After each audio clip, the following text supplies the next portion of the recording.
Je reconnais maintenant le chef du troisième groupe d'opposition. Madame la Présidente, hier, on a à nouveau assisté à un budget surréaliste de la part du gouvernement fédéral. On est devant un endettement chronique qui a doublé la dette du fédéral en seulement 8 ans. On est devant un empiètement historique dans les champs de compétences du Québec, ce qui a donné lieu à un discours ahurissant de la ministre Freeland, qui ne parlait que de sujets qui sont en fait des compétences du Québec, et une augmentation de la taille de la fonction publique et de l'État fédéral, essentiellement pour gérer des programmes inefficaces qui, souvent, ne relèvent même pas de leurs compétences. Donc, le Canada endette le Québec pour essayer de justifier la présence d'un gouvernement de trop. Au même moment, le directeur parlementaire fédéral a dit récemment que malgré la hausse par 40 % de la taille de la fonction publique fédérale, je le cite, « on constate également que les services de la fonction publique fédérale se sont même détériorés et qu'ils ne semblent pas être tous au niveau de ce qu'on s'attendrait de la fonction publique. » Tout ça arrive au même moment que la CAQ nous avait promis de faire des gros gains avec son mandat fort. Et la réalité, c'est que jamais on a autant reculé. Le premier ministre du Québec se vante souvent de sa relation avec Justin Trudeau, de l'ouverture de Justin Trudeau. Ma question pour lui, combien de temps va-t-il encore attendre le grand soir? Ce grand soir où Justin Trudeau cesse d'empiéter sur nos champs de compétences et de nous endetter éhontément. La réponse du premier ministre. Bien, Madame la Présidente, depuis 5 ans et demi, puis je sais que le chef du PQ aime ça quand je donne la liste, là, bien, peut-être j'ai du temps, je la redonnerai, mais on a fait des gains, près de 20 milliards qu'on est allé chercher sans condition. Donc, c'est une chose de faire une grande déclaration puis de dire je veux investir en santé, en éducation, mais le résultat, c'est que le Québec s'est tenu debout, puis on a fait des gains avec Ottawa. Et le chef du PQ a fait un choix. Il ne veut pas faire des gains, il veut parler de l'indépendance du Québec.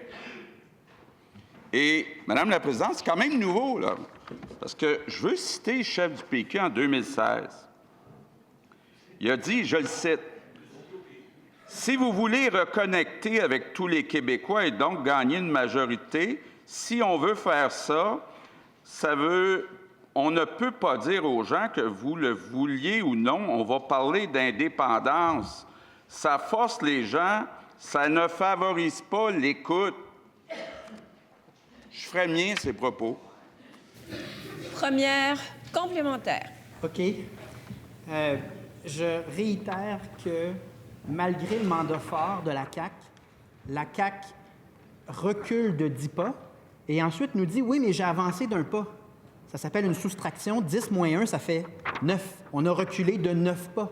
Et ça, la CAQ ne le regarde pas. Et clairement, le premier ministre semble très satisfait de sa relation avec Justin Trudeau. Ça ne semble pas être l'opinion du député d'Arthabaska qui ne favorise pas le bilan des libéraux à l'évidence. Réponse du premier ministre. Bien, Madame la Présidente, puisqu'il insiste, rappelons que le Québec est allé chercher 1,8 milliard sans condition pour le logement social.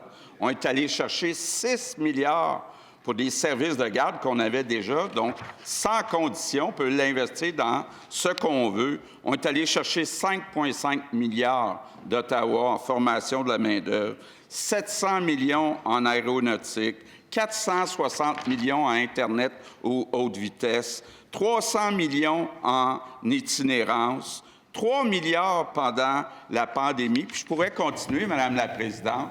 Tout ça sans condition, parce que nous, on n'est pas dogmatique comme le chef du PQ. Deuxième complémentaire. Le premier ministre du Québec passe tout son temps à faire la promotion du bilan de Justin Trudeau, mais le député d'Arthabaska, lui, a compris que ce n'est pas la CAQ qui a le vrai pouvoir.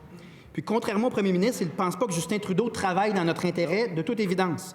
Est-ce que le premier ministre peut reconnaître que ce budget est un recul historique pour le Québec et en tirer des conclusions politiques?